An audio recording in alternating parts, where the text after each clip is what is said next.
మీరు మీ అభిమాన shows and serials TV కన్నా ముందు ఈటీవీ విన్ యాప్లో చూడండి.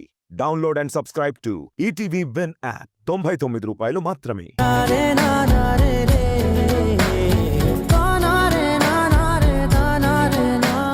దేవుడు కూడా నేను నీకు దూరం అవ్వాలని నిర్ణయం చేశాడు. అందుకే మహిమాన్వితమైన తాయితోను దూరం చేసి నేను ఎప్పటికీ నీ వాణ్ణి కాదు అని నిరూపించాడు.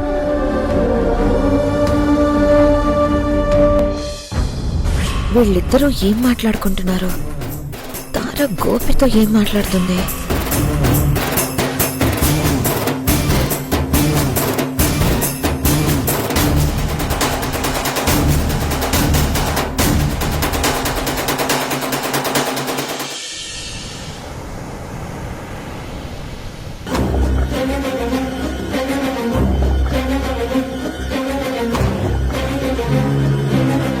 వెళ్ళిపోయిందనుకున్న దరిద్రం మళ్ళీ తిరిగొచ్చింది.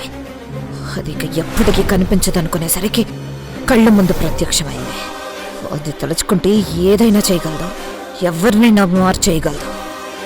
అయినా ఫ్లైట్ ఎక్కిపోతాను అన్నదాన్ని టాటా చెప్పి పంపించకుండా నువ్వు ఈ పెళ్లికుండాలి, నువ్వే బాధ్యత తీసుకోవాలి అనుకుంటూ వీళ్ళందరూ దాన్ని బ్రతిమలా ఆడుకోవడం చూస్తే చాలా చిరాగ్గా ఉంది.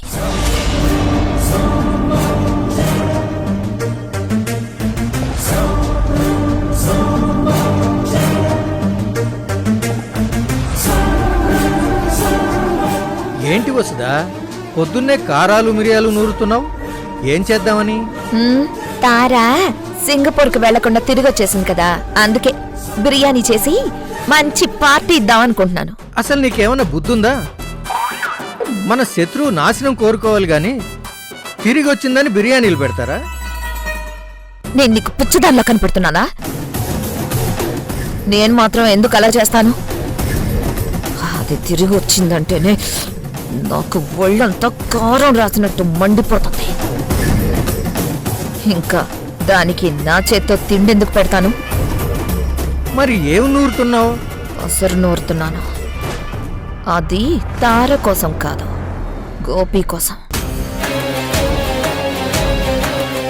గోపి కోసమా? ఎందుకు? ఎందుకో ఈ మధ్య గోపి ప్రవర్తన, తార ప్రవర్తన చాలా అనుమానంగా ఉంది. గోపి సృజన కలుస్తారు అన్న సంతోషం ఉన్నా ఆ తార తిరిగొచ్చింది కదా, ఏమైనా చేస్తుందేమో అని భయంగా ఉంది. ఆ డౌట్ నాకు కూడా ఉంది. పరిస్థితులన్నీ మనకి రివర్స్ అవుతున్నాయి కదా. భయపడుతుంటే భయం మాత్రమే ఉంటుంది, ఆలోచిస్తే ఉపాయం కూడా దొరుకుతుంది. గోపికి భవిష్యత్తులో ఎప్పుడు గతం గుర్తు రాకుండా ఉండాలని పసరు మందు కల్పిస్తున్నాను. వాడు ఎప్పుడు నా తమ్ముడుగానే ఉంటాడు తప్ప నాకు శత్రువయ్యే గోపిలా ఉండకుండా చేయడానికే ఇది కలుపుతున్నాను. మళ్ళీ చెప్తున్నాను, టైం బాగలేనప్పుడు ఇలాంటి ప్రయత్నాలు మానుకోవడం మంచిదని నా 6th సెన్స్ చెప్తుంది. కామన్ సెన్స్ ఉంటే ఎవ్వరూ ఇలా మాట్లాడరు. అక్కడ గోపి మారకూడదని ఇక్కడ నేను ప్రయత్నిస్తూ ఉంటే నా ప్రయత్నానికి నువ్వు అడ్డుపడతావేంటి? ఏం చెయ్యాలో ఎలా చెయ్యాలో నాకు తెలుసు. నీకు భయం వేస్తే దూరంగా ఉండు, ధైర్యం ఉంటే నా పక్కనుండు.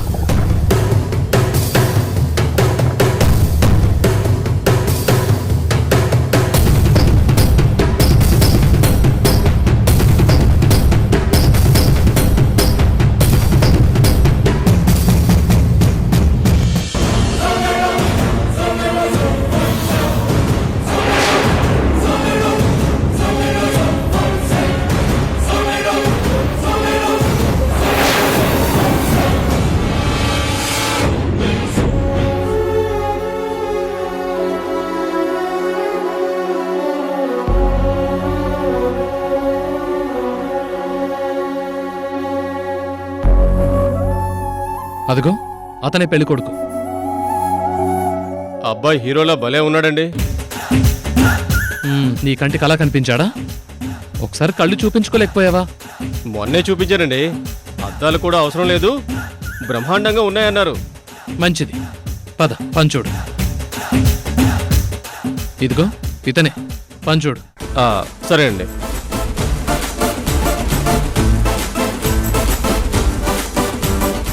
ఏంటి శ్రీకర్ గారు ఏం చేస్తున్నారు?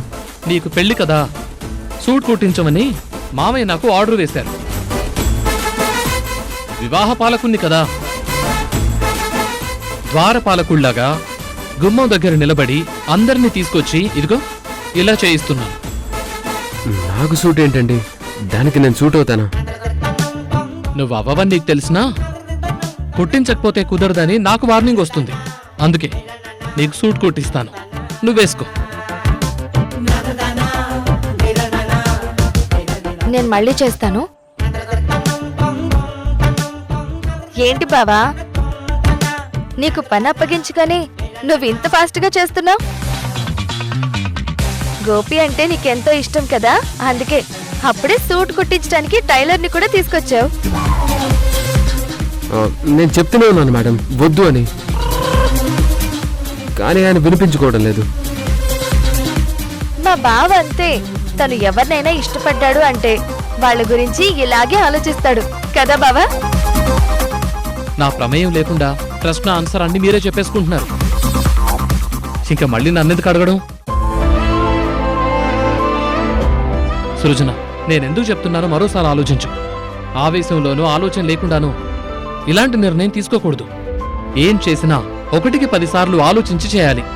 తొందరపడకూడదు, నిదానంగా చేయాలి. ఇప్పుడు నువ్వు తీసుకున్న ఈ నిర్ణయం వల్ల రేపేదైనా సమస్య రావచ్చు.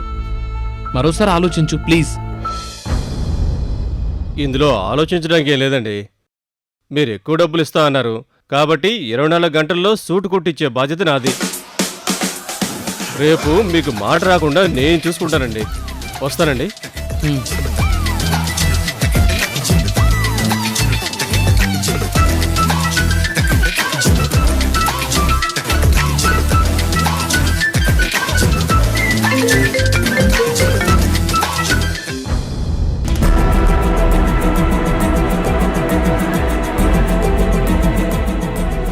తమ్ముడు తమ్ముడు చూడు తమ్ముడు, పెళ్ళంటే నువ్వెంత అందంగా ఉండాలి. అందుకే ఈ జ్యూస్ తాగు.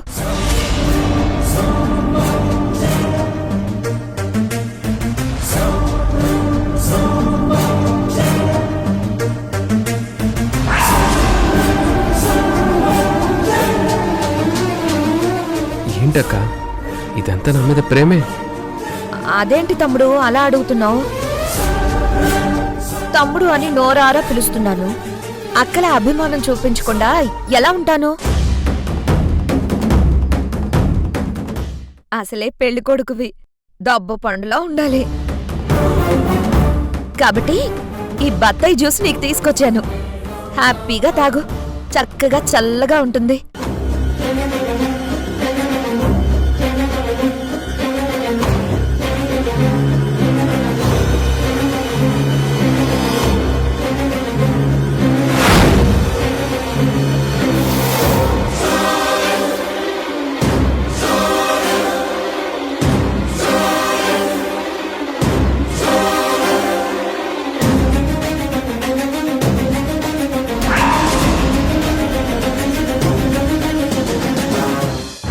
అదేంటి గోపి, జ్యూస్ని వాసన చూస్తున్నావు ఏంటి?